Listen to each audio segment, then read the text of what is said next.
ஒருவேளை நிறைய சம்பாதிக்கிறேன், ஆனால் என் சம்பாத்தியம் எனக்கு வரவே இல்லைங்க. என் வீட்டுக்கு வரும்பொழுது தான் கம்மியாக தான் வருது. நான் நிறைய வட்டி கட்டுறேன்.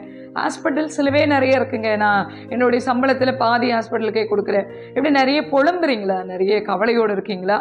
இன்னைக்கு ஆண்டவர் உங்க கூட ஒரு காரியத்தை பேசுகிறார். வாசிக்கலாம். ஆகாய் 1:7 உங்கள் வழிகளை சிந்தித்து பாருங்கள் என்று சேனைகளின் கர்த்தர் சொல்லுகிறார். ஆமென், அல்லேலூயா.